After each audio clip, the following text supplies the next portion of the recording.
সকলকে স্বাগত অপার্নাস মেলানকলিতে। আমি অপর্ণা আবার চলে এসেছি আপনাদের জনানো একটি নতুন গল্প নিয়ে। শেষ পর্যন্ত শোনার অনুরোধ রইল। গল্প ভালো লাগলে অবশ্যই একটি লাইক দেবেন। আর আপনি যদি আমার চ্যানেলে নতুন হয়ে থাকেন তাহলে সাবস্ক্রাইব করে পাশে থাকবেন। নতুন নতুন গল্প শুনতে চাইলে কমেন্ট করে জানাবেন। আমি চেষ্টা করব আপনার পছন্দের গল্প শোনাতে। চলুন শুরু করা যাক। আজকের গল্প শুনতে আপনার ছিলেন।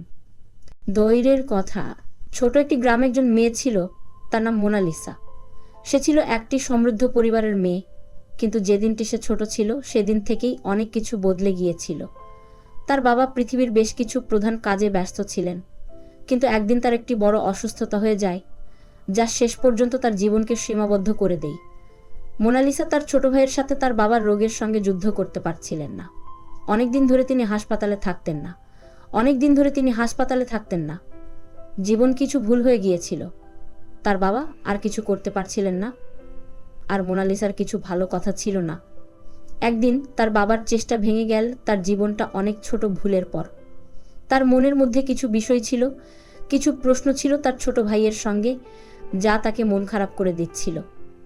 এটা ছিল সেই দিনের শুরু যখন মোনালিসার জীবন একেবারে বদলে গিয়েছিল। তার বাবা হাসপাতালে অসুস্থ, আর সে আর তার ছোট ভাই একা। তাদের মা অনেক আগেই মারা গিয়েছিল, তাই বাবা ছিল তাদের একমাত্র ভরসা। এই পরিস্থিতিতে মোনালিসার মন ছিল একদম ভারাক্রান্ত। কিছু একটা বদলাতে, কিছু একটা ফিরে পেতে। একদিন যখন মোনালিসা বাবার কাছে যাওয়ার জন্য হাসপাতালে প্রস্তুত হচ্ছিল, সে তার ছোট ভাইয়ের চোখে কিছু অদ্ভুত দৃষ্টিতে দেখল। সে বুঝতে পারল ছোট ভাইটি কষ্ট পাচ্ছে, কিন্তু মুখে কিছু বলছে না। সেই দিনটি ছিল তাদের জীবনের অন্যতম কঠিন দিন। মোনালিসা নিজের মনে খুব সিদ্ধান্ত নিল, সে একা নয়, সে এই পরিস্থিতির মধ্যে তার ছোট ভাইটির জন্য সবার আগে থাকতে চাইবে। সেই সময় মোনালিসা বুঝতে পারো জীবন কখনোই সহজ নয়। সে জানোই কিছু বলতাবার জীবন কখনোই সহজ নয়, তবে ধৈর্য ও সাহসের সাথে সবকিছু সামনে নেওয়া সম্ভব। তার বাবা মারা যাওয়ার পর মোনালিসা এবং তার ভাই একসাথে নতুন জীবন শুরু করলো। তাদের কাছে শুধু স্মৃতি আর কষ্ট ছিল, কিন্তু তারা একে অপরের পাশে দাঁড়িয়ে থেকেছিল। এরপর কিছুদিন পর মোনালিসা নিজের জীবনকে আবার নতুন করে সাজাতে চেষ্টা করলো। তার জীবনে অনেক দুর্ঘ ছিল, কিন্তু সে জানো জীবনে যে কোনো পরিস্থিতির মধ্যে থেকেও একে অপরের পাশে দাঁড়িয়ে থাকতে হবে। এইভাবে জীবনে আসল শক্তি থাকে ধৈর্য এবং ভালোবাসায়। মোনালিসা এবং তার ছোট ভাই নিজেদের জীবনকে আবার নতুন করে গড়ে তুলল। যদিও তাদের জীবনে অনেক দুরূহ ছিল, তবুও তারা জানত একসাথে থাকলে কোনো কিছুই তাদের হারাতে পারবে না। মোনালিসা ও তার ছোট ভাইটির জীবন ধীরে ধীরে স্বাভাবিক হতে শুরু করছিল, তবে তাদের মনের মধ্যে এক অপূর্ণতা ছিল, যা কোনোভাবেই মিলত না। একদিকে তাদের বাবার মৃত্যু তাদের জন্য এক বিশাল শূন্যতা রেখে গিয়েছিল, অন্যদিকে ছোট ভাইটি এখনো পুরোপুরি বুঝতে পারছিল না। মোনালিসা চেষ্টা করত তাদের জীবনের নতুন উদ্দেশ্য খুঁজে পেতে।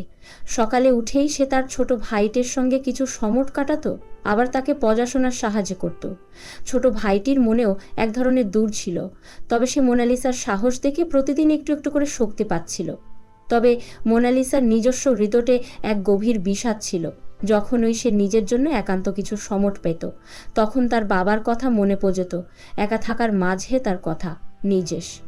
জীবনে এগিয়ে যেতে হলে তাকে এই দুঃখের সাথে বসবাস করতে হবে। এদিকে ছোট ভাইটি কিছুতেই মনোযোগ দিতে পারছিল না পড়াশোনার। তার মনে নানা ধরনের চিন্তা ছিল, বিশেষ করে তাদের পরিবারের পরিস্থিতি নিয়ে। সে বুঝতে পারছিল না কিভাবে সে এই কঠিন সময়ে মানসিকভাবে শক্তিশালী হবে। তার ছোট্ট মন আরো বেশি চাহিদা অনুভব করো, তবে সে জানত না কিভাবে তার মন শান্ত করবে। মোনালিসা তার ভাইটির সমস্যাগুলো বুঝতে পারছিল। একদিন সে সিদ্ধান্ত নিল যে তাদের জীবনে কিছু পরিবর্তন আনতে হবে। সে এবং তার ভাই একে অপরকে সমর্থন করতে, একে অপরের জন্য সময় কাটাতে শুরু করাল।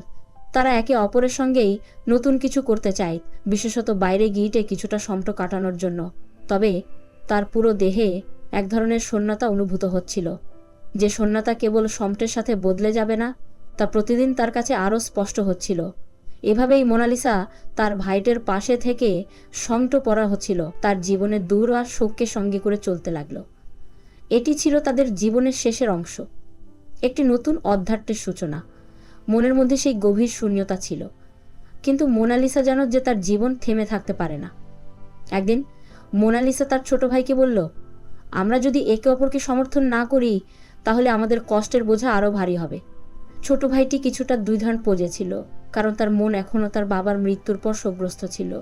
কিন্তু মোনালিসার কথাগুলো তাকে একটু একটু করে আশাবাদী করে তুলেছিল। তারা একসাথে হাঁটতে বেরিয়ে গেল ছোট্ট গ্রামে একটা জাটঘাট, যেখানে একসময় তারা বাবা মাঠের সঙ্গে ঘুরতে যেত।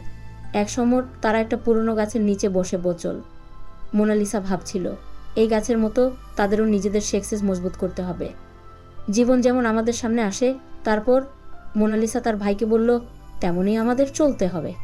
বাবার মতো মানুষদের হারানো সহজ নট, কিন্তু আমরা তাদের শিক্ষা নিতে আমাদের জীবন তৈরি করতে পারি।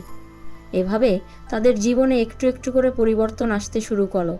মোনালিসা এবং তার ভাই একে অপরের জন্য দাঁড়িয়ে থাকত। যদিও তাদের ভিতর একটি গহীন শূন্যতা ছিল, তবুও তারা জানত যে তাদের পরিবার একে অপরের সাহসে বাঁচে।